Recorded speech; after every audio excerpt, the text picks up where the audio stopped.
10 seconds.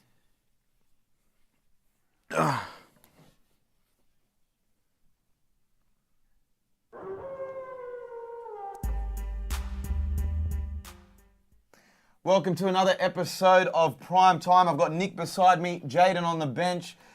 It was actually a horrendous week of footy. I couldn't catch a break.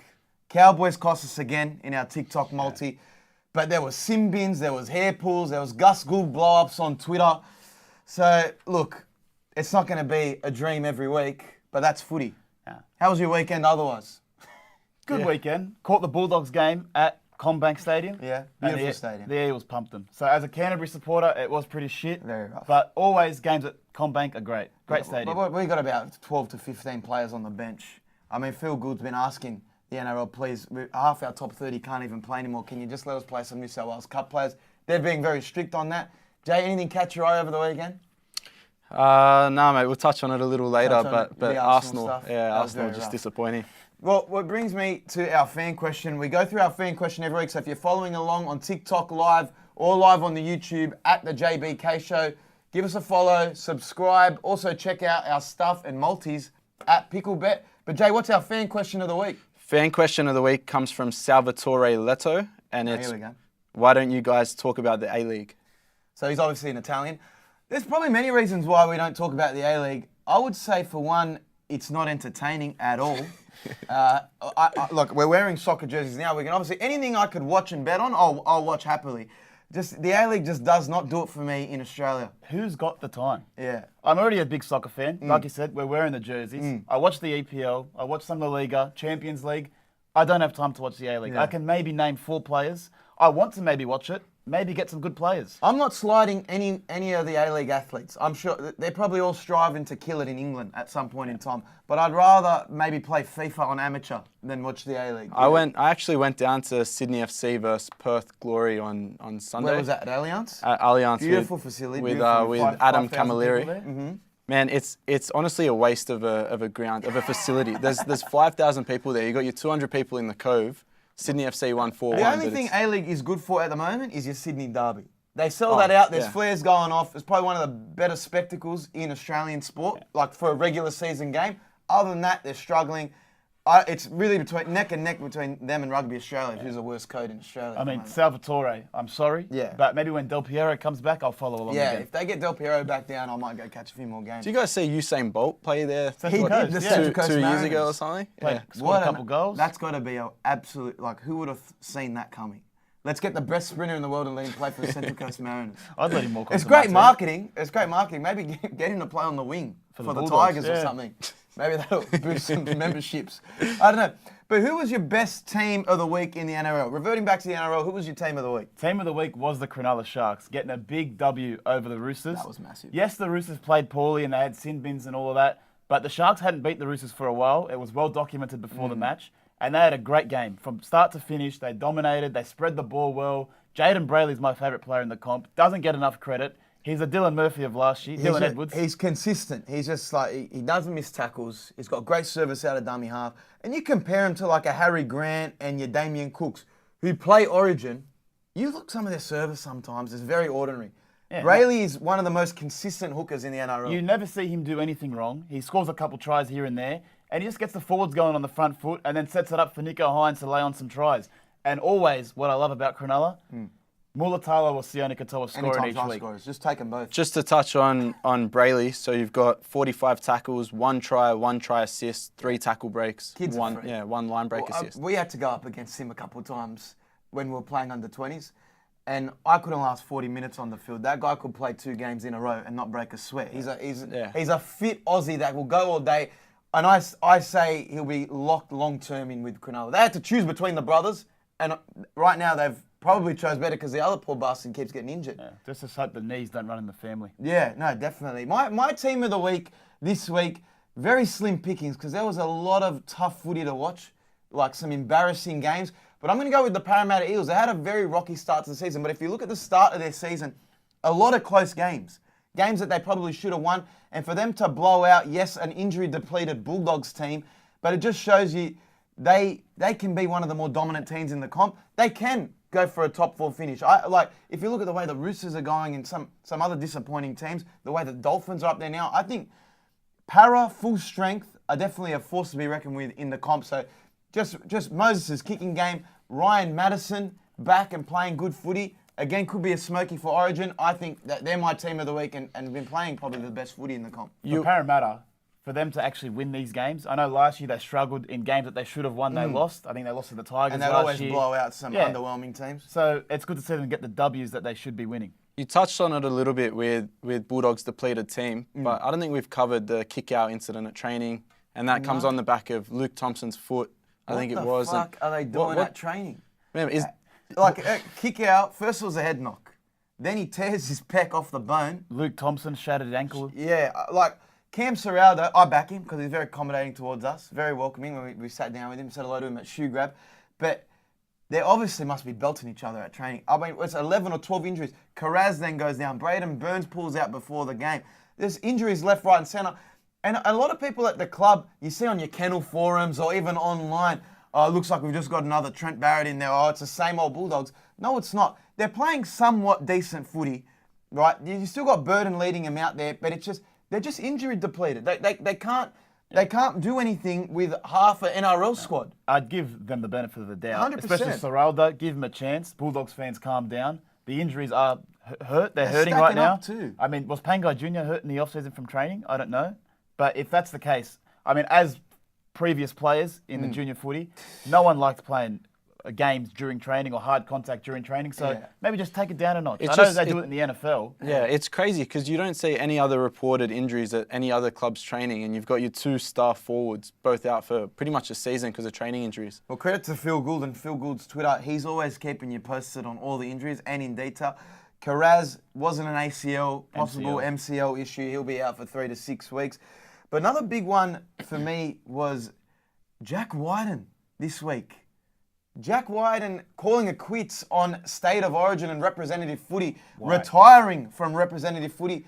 I just want to know, Jack Wighton, why? I think it's the dumbest move ever. You're just saying, okay, I don't want 90 grand. I don't want my 30 grand in Origin game anymore. I think that's going up this year too. Is it? Yeah. He's missing out on quite a bit of coin then. But for me, Jack Wighton, I'm just assuming this is the case now. I think he's gotten word from Fittler or Brandy, and they've said to him, hey, Jack, you're not going to make the team this year. And he says, you know what, you can't fire me. I quit. I'm not playing rep footy this year. I retire. I don't think that was it at all. I think, look, if you look at him, he's wanted to go to the open market and say, okay, I want to be playing club footy at a high level.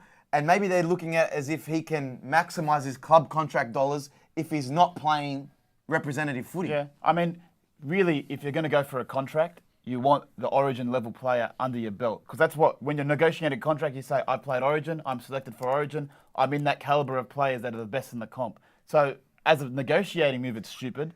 I don't know why you retire. I think he was almost a certainty he was going to play, whether it was going to be off the bench at 14 or starting in the centres. So apparently he went to Brad Fittler a couple of months ago and said he's withdrawing himself from selection.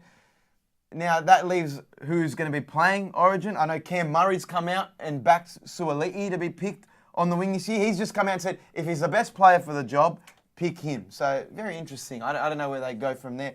But who was your player of the round last round? My player of the round was DCE, Daly Cherry Evans, kicking for 495 metres, controlling the game against Melbourne. He's a freak. It's never easy beating Melbourne, especially a team like Manly where they've got a bit of history. You heard Cooper Cronk say it throughout the whole broadcast of the game. But being able to control the game, I think he had a try assist. I mean, you're just one of the freaks. Touching on DCE, so a lot of these $1 million plus players you see get smashed in the media.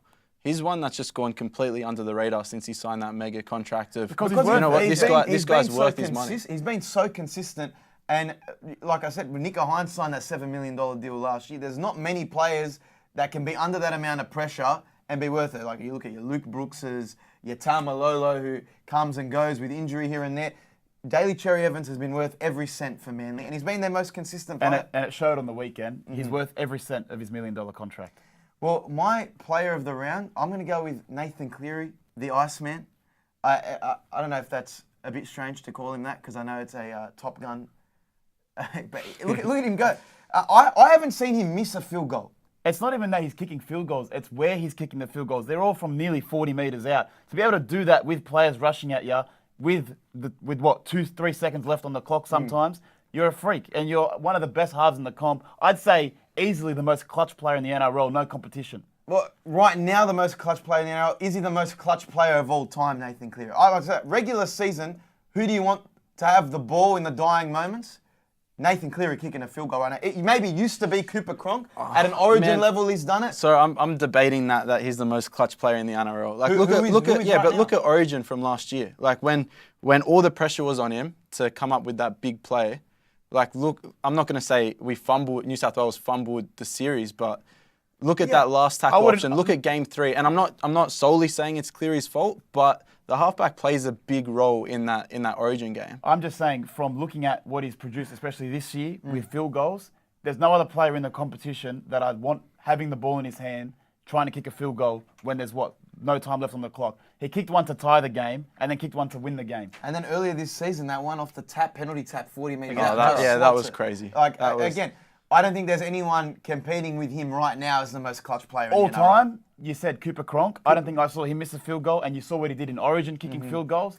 But I wouldn't want to discount either Darren Lockyer. Darren Lockyer is known You as just a saw clutch him. player. He always made plays when it counted most, whether it be kicking for Den and Kemp. Yeah, what about that? This early on in his career, that's where you got to give credit to Nathan Cleary. The kid, he's still a kid. He's 20-something years old.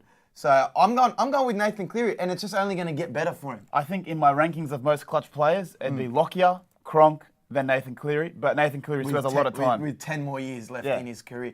But in that Penrith game, so a bit of foul play from Tyson Frizzell that was called out at the end in the post-match conference, pulling on Jerome Luai's hair. And you've had some greats from the game. Your Gordon Tallis saying, listen, if the hair is beyond the shoulders, it's fair game. Right? He's just trying to make a cover tackle, clutches at the jersey. I think Tyson Frizzell himself. Yeah, he said in post-game, look, I was just reaching. He beat me. I was just reaching. And if your hair's that far down your back, I'm probably going to pull it. It's just going to get in the way. Now, do clubs now want to cheat the system and say, listen, kids, grow your hair out. If we want to get that extra edge, you can milk penalties here. We've been seeing penalties being milked left, right, and centre this year. Or should the NRL institute, listen, there's got to be some leeway between hair. I know there's a lot of players that have the long hair. Do you remember the Aaron Woods used to put the headband on? I don't know. They're not going to get pulled hair penalties every week, but it's just another one where the refs are called into question. The refs have been getting called into question a lot. Yeah, I mean, O'Brien, the Knights coach, he came out and said it's ridiculous to call that a penalty. If you're going to have hair that long, that's just what's going to happen.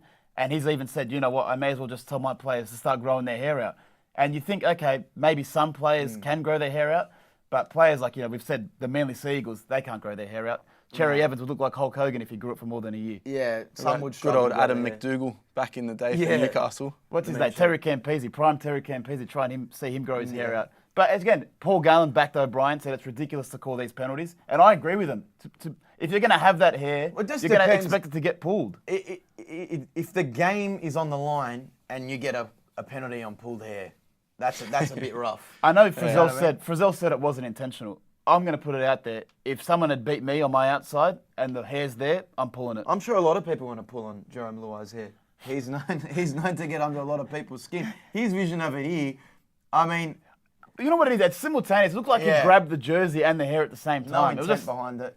But, I mean, again, that's one of the... If the bunker's going to call on that, if the ref's going to call on that, just a common sense call is just, that's a play the ball. It's definitely not a penalty. Definitely not a penalty.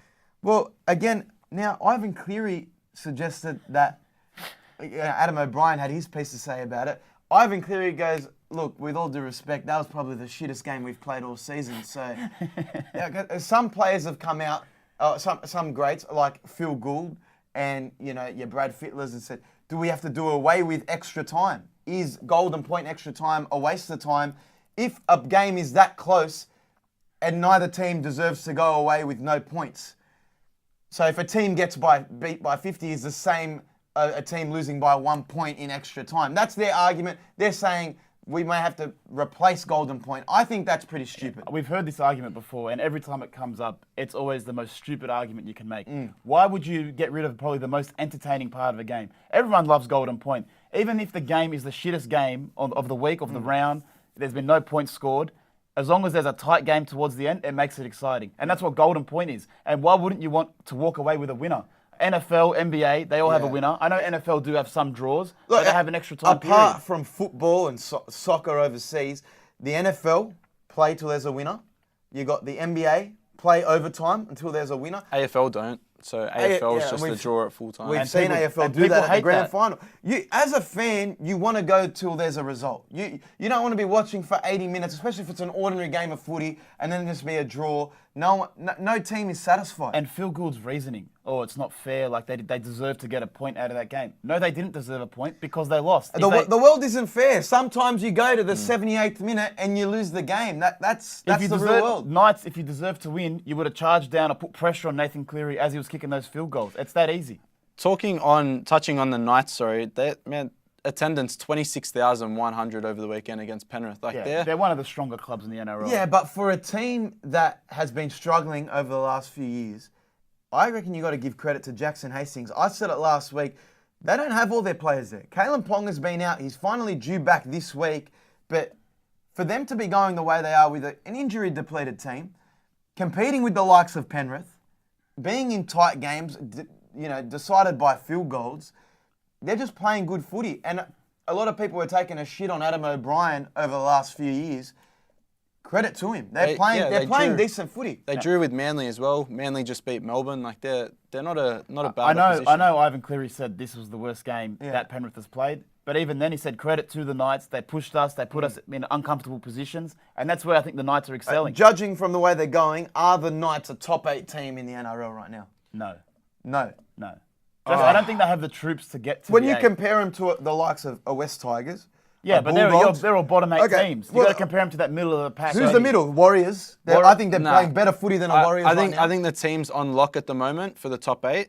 There's 6 of them in Brisbane, Penrith, Sharks, Storm, Roosters, and Yeah, but I would say they're Para? playing better footy than the Cowboys right now. Yeah, and that's what they're not going to probably make the 8 either. There's a big Who's group the middle of the teams. road team? St George? Are they playing better footy than St George? You wouldn't back them to beat the Dolphins. The Dolphins are better than them right now. A full strength Dolphins. Yeah. I don't know about now. I don't know. I think Knights, if they continually play the way that they're playing, like good, consistent footy, get all their injuries back, your suspensions back, and your Saifides, I think they could scrape into the 8. but It surprised they're a lot of people. I'd say there's 2 spots up for grabs between Manly, between Para, Cowboys, and also the Knights. If you're asking, will Newcastle make the 8? They'll be in that middle of the road pack team. And if you look at their 2 best games of the season, one's against Penrith, they lost, and one's against Manly, they drew. So they're not getting points. Okay, well, they are a team that's been riddled by injury throughout the last few seasons. I think Brayley went down, Ponga's been out with concussions. But looking at leg injuries over the last few seasons, a stat that came out, big credit to Big Les League. Big Les Leagues. He pulled out a stat, now I don't know if it's factual or not, but we're going to run with it. 39 ankle and leg injuries in 2022 alone. All of 2022, there was 39 leg injuries.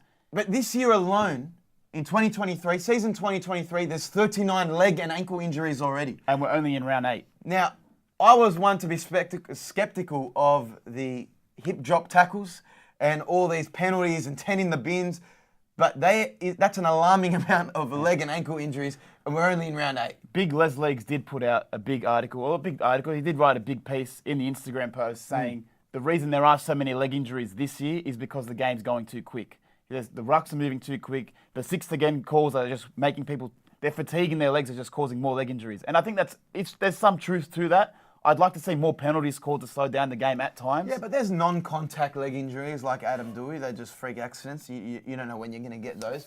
It's interesting. I just want to know, is it a thing that they're doing at training? Is it a thing that, is it the pace of their game? Well, how can they pinpoint it and go, we need more injuries? Like we said with the ACLs last week. Why do we have more injuries? Sorry. The ACLs last week, there's just too many players that their body mass is too heavy for their knees. With the amount of cardio, the amount of weights, and the amount of actual game time that they'll be playing across the season, there's too much strain on your knees. I'm pretty sure your body's just not made for that. I know there's some players like Cameron Smith who probably played, 20 plus years, Paul Gallen, and never got injured, never had these injuries. And then you get players like Adam Dewey who've done it 3 times now in a young career.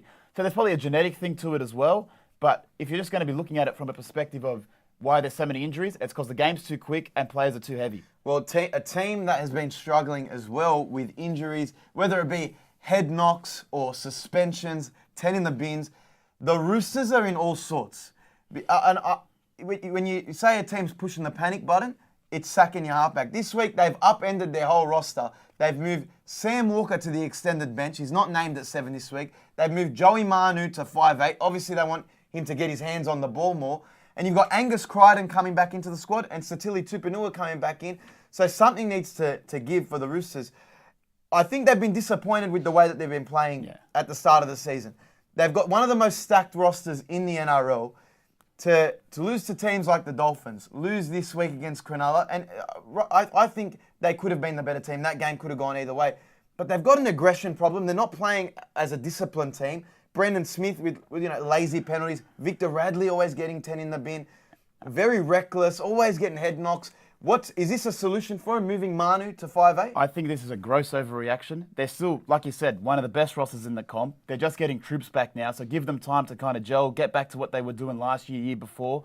Sam Walker getting benched, jersey number 22, is actually disrespectful. He's a young half, he needs confidence. He hasn't even been playing that badly. I think he's got the most try assists for them. I think Joey Manu, just because you're not getting involved, doesn't mean we've got to rearrange our whole team. So do you think it's Sam Walker not playing well defensively, or he's not up to scratch in the way that they're going? They're not confident with the combination with him and Luke Keary, or it's because Joey Manu hasn't been touching the ball or hasn't been that spark that he has been in previous seasons. They want to give him the ball more and give him more touches. It's probably that, but I think Trent Robinson's trying to send a message to his team and just say, look, no one's exempt from getting dropped. I'm happy to drop whoever's not playing up to scratch, whether it be discipline, whether it be performance on the field, but he's going to make a big move. I probably think it'll probably be a 1 to 2 week move. He'll be back in the team. Yeah, South Sydney did a thing with Lockie Ilias last season where they dropped him, and it was a big statement, and said, go play a game in New South Wales Cup and then work your way back into the squad. I don't know. I personally like the way Sam Walker plays. He's one of the younger halves in the comp that plays direct to the line. I think it's the wrong move. And it's probably a sign that, everyone, you speak to any Roosters supporter or anyone in the NRL, oh no, let the combinations play out. They'll come good towards the back end of the season. I think it's a sign that Trent Robinson has hit the panic button and said, we need to make some changes because it's not working. What we're doing is not working. Yeah, I agree with that. And look, Sam Walker, as much as I like him as a player, 3 penalties conceded, 1 error and 8 missed tackles against the Sharks. Are teams targeting him in defence? Probably. But with your 2 starting back rowers out, that halfback becomes a liability defensively. I mean, if I'm in his shoes, I'm thinking this shit's unfair because they're going up against an underwhelming St. George team, getting your 2 starting second rowers back, in Angus Crichton coming back and Tupanua coming back. They're probably going to win 13 plus. Yeah. Joey Manu is going to look like a superstar. Yeah, and he's just going to have to spend more time in reserve grade because they're going to think that's working. Whereas, you've got to stick solid with your halves. But Trent Robinson won comps. Maybe he knows what the best medicine is for him. Very surprising seeing Angus Crichton back in the side. He played New South Wales Cup last week. I'm assuming he played okay. Scored a try. But I thought they would have given him maybe 2-3 weeks in New South Wales Cup, let him get his match fitness up. But they've said, you know what? He's all good. He's all good in the head. Straight back in the team. The guy's an origin level player. He didn't even need a week in New South Wales Cup. He could have slotted straight back into first grade. That New South Wales Cup team is absolutely stacked when you look at it. Dylan Napa, Nathan Brown playing, Angus Crichton, Tupanua, all well-regarded first-grade players. Anyway, it's going to be a big addition for the Roosters team. They've had the Butcher brothers who are doing a somewhat of a decent job in the back row there for the Roosters. They're just not as exciting. That's all it is. I don't think Nat Butcher and Egan Butcher can hit a hole as well as Angus Crichton. Yeah, but it also stacks the bench now for the Roosters, who have some solid players now coming off the bench. Still your Connor Watson to come back as well. Now you have Nat Butcher coming in, probably off the bench. Nat Butcher's suspended this week. Yeah. Okay, but Nathan Brown, he's got named, I think, 18th man this week, so he could play this week. That's another big in for the Roosters. And we're not far off round 10, where you're going to see a big influx of good New South Wales Cup players who've probably earned their spot. That weren't in the top 30. That weren't in the top 30. So, I don't know. I think it's a bit too early to push the panic button for the Roosters, but obviously Trent Robinson has. And I guess we'll see. I'll be backing them this week against the Dragons. 13 plus. And talking about New South Wales Cup, though. So I went down to that game, so Newtown versus Roosters. Henson Park, one of the rugby league great fields. Roosters fielding a team with Dylan Napa, with Nathan Brown, with Crichton. Man, they ended up losing by 24 points. That's New South Wales Cup for you, though. That's it. That's just let's put a couple of boys together. They probably don't train that regularly together. They played almost all game. Yeah, I mean, shout out to Eliel Zachem, try scorer. Yeah, I've seen Alebo score. Fellow Cedar. I'd love to see him get a crack. I think he's due for a crack. Well, that brings me to Kalen Ponga. Returning this week. Returning this week after at least 5 games off with head knocks, suffering 4 head knocks in the space of 10 months. They sat him out, saw a specialist in Canada. Now he's back. I want to see where he's going to be. Is he named at fullback? Is He's he named at 6. He's named at 6. So it's going to be exciting to see where that leaves the origin talks. Everyone's been talking about where the wingers are going to be for New South Wales. Who's going to be named at fullback for origin with an in-form Reece Walsh at the Brisbane Broncos and now a returning Kalen Ponga, probably going to be playing some good footy, and we've seen what he's done at an origin level. Who do you pick? Kalen Ponga at fullback, or do you pick a fresh, in-form Reece Walsh? Reece Walsh is the best player in the comp right now, most informed player, but Kalen Ponga has earned the number 1 jersey. I think Billy Slater has come out and said Kalen Ponga will be the number 1. Probably first to be picked. He'll be the first to be picked strictly based off his performance from last year's Origin and the year before. He was their best player last year. When he plays Origin, he steps up, similar to the way Dane Gagai steps up. And just on the back of that, yes, Reece Walsh is good, but he's never played Origin. He doesn't know what that arena's like. Kalen Ponga does. He's proved that he's one of the best fullbacks in the comp, especially when playing Origin. So he'll get my nod for number 1. I disagree with that. So if Ponga comes back and he's not playing that form footy that Reece Walsh is playing, I'd play Walsh at 1, Ponga at 14, how they did when Slater was still playing. But Harry Grant's 14. But you've got Harry Grant and Ben Hunt, and that combination's work. Look what they did. Look what they did last year. It was a massive upset. But Ponga can come on at that 13, which is what he's done in the past. Not with the head knocks he can't. I wouldn't play him in the front line. I wouldn't. Origin, Jesus I wouldn't Christ. be playing him in the middle, having Junior Paula run at him. You saw what happened to Selwyn Cobbo for the first hit up in that game 3. That's Kalen Ponga coming in off the bench trying to take a relieving carry. They'll see another 10 months, Kalen. No thanks. Junior Paulo and Payne Arts would probably knee him in the head. That's his career done. But does that mean Reece Walsh doesn't see Origin until Kalen Ponga moves aside? No, I mean, look, let's be realistic here. Kalen Ponga will probably get injured or cop a head knock before the start of Origin, and Reece Walsh will be the 18th, 19th man to come in. What about Tom Dearden? If Cowboys are underperforming, do you play Ponga at 6 and Walsh at 1? No, Munster and Cherry Evans is too strong. Oh, that's right. Why didn't play last year? Because Ponga was injured and Munster went back. I definitely think that's the best way to go. I said there, Ponga was injured last year. They filled in, so Reece Walsh will just be the fill-in, and that's just the way it is. Billy Slater, he'll probably be there with Tabuai Fido in your extended emerging players for Queensland. But if Kalen Ponga is fit and healthy, he gets picked at 1. If not, Reece Walsh, in the form he's in, deserves to be picked. People forget Billy Slater wasn't playing Origin early on in his career. Carmichael Hunt played a couple games at fullback. Cooper Cronk. Sometimes, Cooper Cronk wasn't playing. Sometimes the best players aren't playing, or the most informed players aren't playing, strictly because other players have been there and they've got the combinations or whatever it is. Now, going over to an entertaining form of football that is not Australian is the Premier League.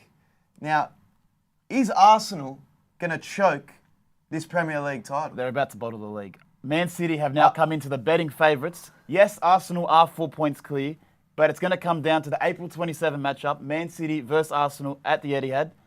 Whoever wins that game will win the Premier League. I feel sorry for our man Nick Stav. If they bottle that, that's got to be rough. Yeah, no. I mean, I feel like all Arsenal fans, they've been talking it up all year, how good their team is, but they're about to go trophyless. And I'm a big Arsenal fan. To go 2 games in a row where we're leading 2-0 and then to draw 2-2. One against Liverpool, who at Anfield perform decently, but then against West Ham we're 2-0 up after 10 minutes. London derby, you got to put that away. That's a choke job. And they're choking. They're going to bottle the league. And that brings us to our top 5 of the week. We do a top 5 every week. If you're joining on the TikTok live stream, we're on YouTube at the JBK Show. Check us out. Check out our tips as well at Picklebet. So go over now. Our top 5 for this week is top 5 chokers of all time. Starting with number 5, in the NFL, Super Bowl 51, the Atlanta Falcons blow a 28-3 lead to Tom Brady's New England Patriots. It goes down as one of the biggest choke jobs in NFL history. They let Tom Brady come back. He has a game-winning drive as well.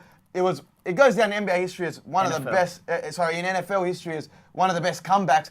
But Atlanta is now haunted with the biggest choke job in the NFL. I mean, poor Matt Ryan and the Atlanta Falcons. They'll never live it down. And that's what happens when you choke leads. People never forget. At number 4, I'm going Roger Federer versus Novak Djokovic in the 2019 Wimbledon final. On his way out. Roger Federer had 2 championship points to put the game away. Novak Djokovic, being Terminator, breaks him on that serve, then breaks him again later in that same set, wins the set 13-12, basically ruins Roger Federer's career because he never recovered. That was his last Grand Slam final, one of the biggest chokes of Roger Federer's career, and he never recovered. And that was a much simpler time in tennis where Novak was allowed to play in all locations.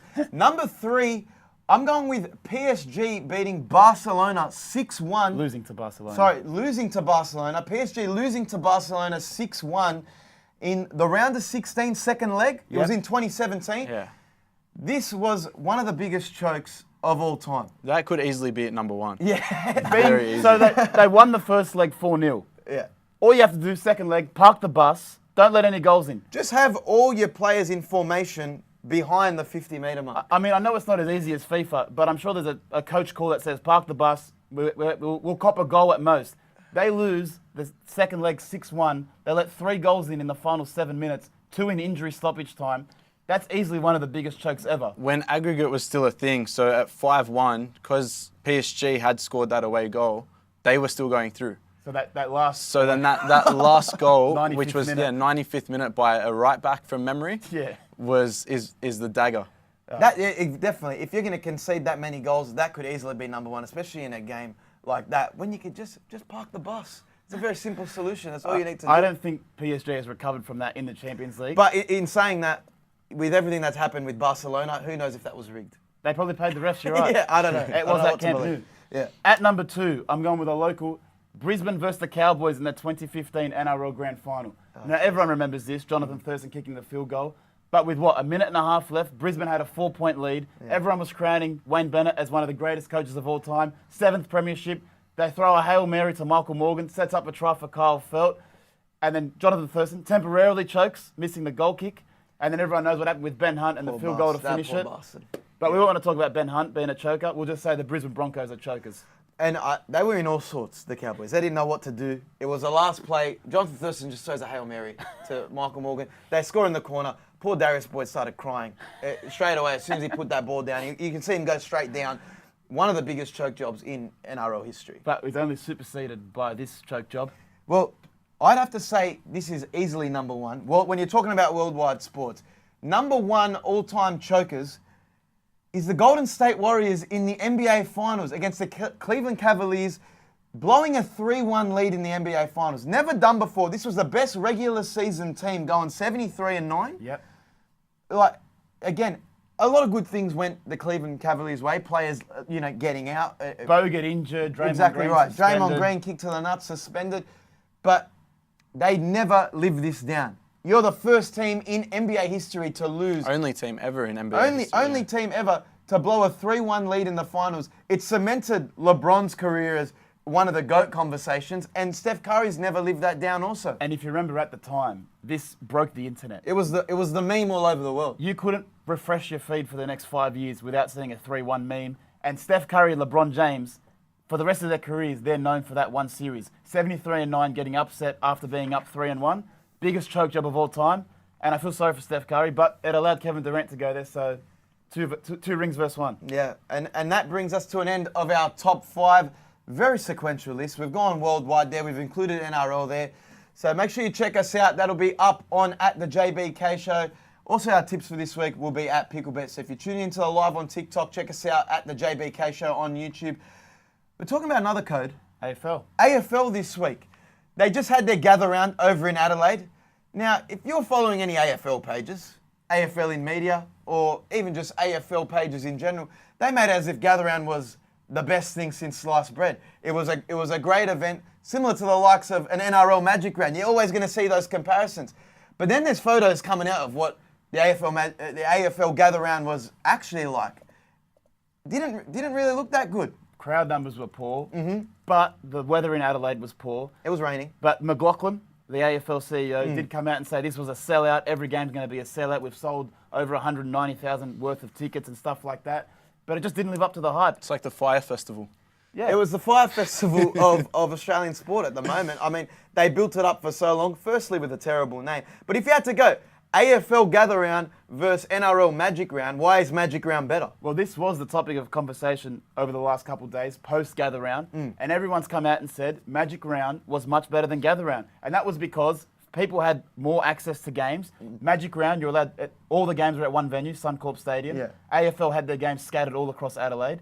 if you wanted to attend every game, you had to buy 7 separate tickets. In the NRL, you just got to buy 1 ticket. So ease of access was there for the NRL. Crowd numbers, I think, were maybe a bit better because they have more games in the AFL.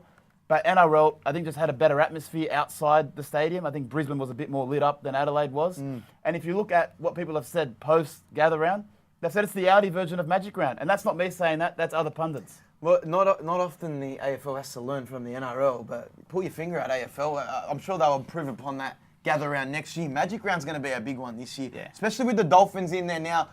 We'll most likely be down there trying to cover it on the ground. But I guess we'll see. AFL's got some work to do. I mean, they've got some big games this week, though, the AFL. Everyone loves an Anzac Day clash between Essendon and Collingwood. We'll be back in the flag pies there. But also the Swans play Geelong, which will be a big matchup. I'll probably back the Swans there reluctantly. As good as Anzac Day is, it's shit in Melbourne.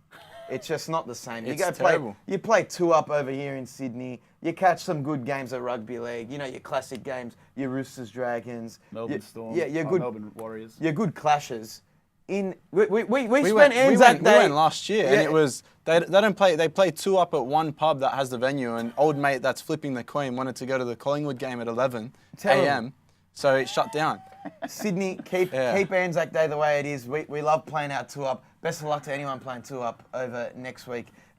So our Anzac Day, we'll probably be doing the same show around a similar time. I guess we'll see. But that brings us to our tips of the week, our NRL tips of the week. Jaden, what's the first game off the rank? Thursday night, Rabbits, Penrith at Accor Stadium. Some tough games this week. That's a tough starter. Penrith have been the better side. I think they're going to want to show that they had a poor performance last week, and I think they're going to get it done against Souths. Panthers have the Rabbits number, so I'll take Penrith here in a close one. I like to see Latrell have a good game against Penrith, but I'll take Penrith in a close one. Panthers 1-12. Richard, our dad, who's been keeping up to date with our tips online, he's gone with Souths. Yeah, surprising. Next game, we've got Para and Brisbane. Another tough one. Jeez, where is that? It's in Darwin. It's in Darwin. Okay. Why are they playing a game of this I don't know. caliber in If Darwin? anything, that benefits Brisbane to me. But I'm going to go with Parramatta. I think they're going to keep the momentum up. It's going to be a tough one. I know Brisbane just blew out Titans the other day, but again, don't think rocky start. It wasn't really as impressive as the scoreline showed. Exactly right. So I'm going to go with Para. I think they're going to be stronger across the park, and hopefully they can get it done. I know you and Dad have tipped Para, but I'm going with Brisbane. Reece Walsh is the best player in the comp. I'm not tipping against them, so Brisbane to win. Okay. Next game, we've got Dogs versus Sharks, again at Accor Stadium. The Dogs with the injury list that they have, they're not getting it done. The Sharks, you just saw how good the Sharks can be going up against quality opposition like the Roosters. I'm taking Katoa or Mulatalo any time again. Nico Hines is in fine form as well. He's vying for the number 6 Origin jersey. I'm going the Sharks. I think Sharks is probably the easiest tip of the round, and they've already lost a couple easy games this year, so they're going to be, all guns blazing for this game. Sharks 13 plus. Why is Dad taking the Bulldogs? I don't know. He usually doesn't take them ever. Very stupid. I did clarify with him. I know. I'm like, are you sure you want to take the Bulldogs? He said yes. And look, we love the Bulldogs, right? We don't usually tip with our hearts. We're usually smart punters. But Dad's taking the Bulldogs. Hey, shout out to Declan Casey. Good luck this week. Yeah, good luck this week, Deck. Next game, we've got Cowboys and Knights with a notable out of Jason Taumalolo. I mean, I hate the Cowboys for what they've done to me the last couple of weeks, Look, but for I'll context, still tip them. the Cowboys have cost us 2 weeks in a row. We've included them in the TikTok multi, and you can check that over on our socials at Jon-Bernard K. Each week we put one out, and at Picklebet as well. They've cost us. We took them this week against the Warriors. I hate them. They lost. I don't want to take them. I'm not going to go with them this week. Yeah, take the Knights out I'm of pure taking the hatred. Knights. Just out of what they've done to us this week and the consistent footy that the Knights have been playing, I'm going to back Jackson Hastings and I'm going the Knights. Ponga's back. And Ponga being back as and well. Jacob Saifidi. What do you both think, back. Knights? Yeah, I think Knights. I'm taking the Cowboys reluctantly. Well, Dad's taking the Knights as well, so I'm sticking strong with the old man there. Next game, we've got Dolphins versus Titans. Oh, man. This is so tough. This is actually one of the toughest I'll rounds. be honest. I really like the way Gold Coast play football. They can't defend to save their life, but they're actually great in attack. That Khan Pereira on the wing is a very good winger. I really like the way he runs the boys fast. Fodder-Waker is probably the informed prop. And I just think the Dolphins, I don't know, without the discipline and all that, I just don't think they're that good of a team. Like they overplay. Edric Lee, Kafusi, Jared Wallace, all back for That's Dolphins. some big ins. That's a big They're in. big But ins. then for Titans, you've got AJ Brimson. Oh, that's big.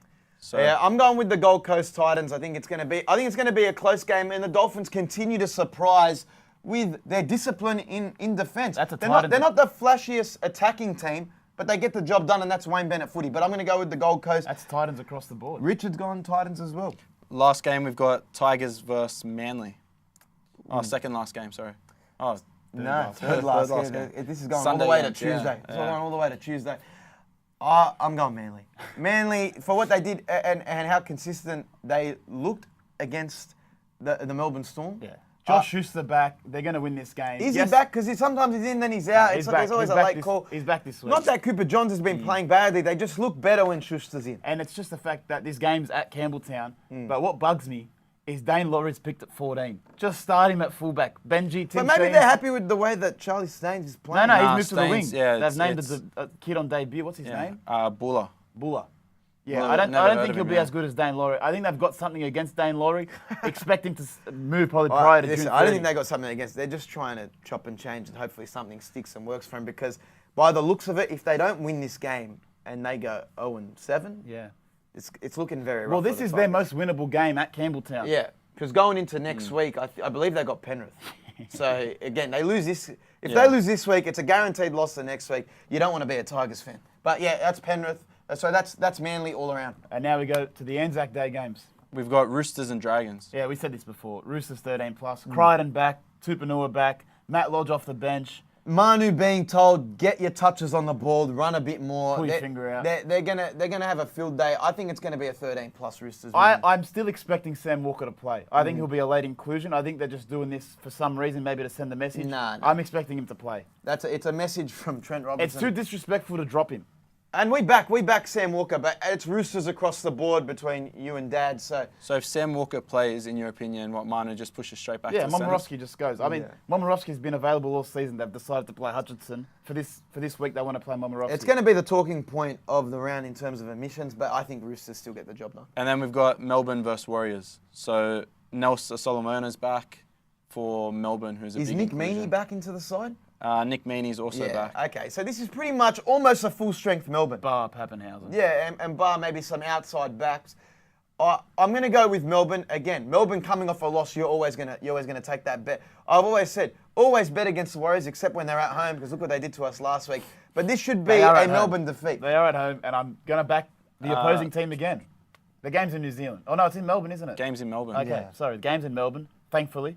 I'm going Melbourne. I don't think the Warriors can back themselves up. I mean, Warriors are usually the bogey team for Melbourne. Yeah, but teams that give Melbourne a hard time: Canberra, Warriors, and sometimes the Bulldogs. sometimes Para or the Bulldogs on a good day. But if this is the game where Melbourne have to get their, the shit stuff that they did wrong last week, right? And they should have no excuses. Yeah. Your team is starting to They rarely lose two in a come row. together. Your injuries are getting sorted. Your suspensions, everything's coming together. Hopefully, Pappenhausen injects himself back into this side very soon. But that's a resounding Melbourne. With Paps coming back soon, does that mean Meaney just goes to the wing? Meaney to the wing, Pappenhausen. No, actually, I think he just gets Pappenhausen can only play fullback. What I do you feel mean? like No, I'm saying Meaney. What happens to yeah, Meaney? Meaney. I think they like Warbrick. I think they like the way he plays, or even if George Jennings comes back, Or he's he more of a plays specialist that, swinger. He could play that 14 role like that Nico Hines Yeah, role. that could happen. He Bronson has Garlick's played been that in playing the well past. for him at Yeah, 14. Garlic has been good. I like the way he plays. Shout out to Garlo's Pies. Good pies. Yeah, but that's our tips for the week. Again, you can check them out on at Jon-Bernard K Social, at the JBK Show, and Picklebet for our multi this week. But looking overseas, the NBA playoffs is underway. And this is about the only exciting time to watch NBA because the regular season goes for 82 games. No one's got time to watch every single regular season game. And this is when the NBA starts to heat up. We put our predictions out for East versus West. Who's going to take out the Eastern Conference and the Western Conference? A couple of upsets in the West. I mean, game one, LA Clippers beating Phoenix. That was big. Memphis losing to the Lakers. No one saw that happening. And the biggest upset, Miami beating Milwaukee. So, I mean, Milwaukee getting knocked out. I mean, I don't want Milwaukee to play because we're actually going to the NBA Finals. So That's gonna be Milwaukee is the massive. last city I want to go to. Yeah. So I'm really hoping Boston or even Philadelphia make it. I like the scenery of Boston, so let's go there. Yeah, keep an eye out at the JBK Show on tour. We'll be heading to the NBA Finals. So the ideal scenario for us is you get your Boston fans. I want to see Boston go through. I mean, our boy Nick Kyrgios thinks it's going to be a sweep in round one for Boston. But if it's a Boston, maybe a Phoenix Finals. I want Boston Phoenix or Boston Lakers. But there's always going to be a few upsets in there, and you've seen in just the game one of Yeah. the 7-game series, a few upsets. Lakers, the Kings as well was massive. So few injuries though. So for Memphis, Jon-Morant came off with his hands. Bucks, you had Giannis with his lower back. With a tailbone injury. Yeah. So look, in a 7-game series, usually the best team wins. Barring injuries. Barring injuries, anything can happen. But I think with Kevin Durant and the way, like, Russell Westbrook was a surprise. Even though he had an absolute shocker shooting. I think it was like 3 from 19. He won in the game in the closing moments of that fourth quarter. That block on Devin Booker, then throwing the ball back into him. Most clutch player of the weekend. I mean, he got into a bit of a scuffle with a fan after the game, calling him West Brick. But I mean, he kind of showed him in those closing moments that, you know, yes, he was West Brick with his field goal percentage, but he kind of won him the game.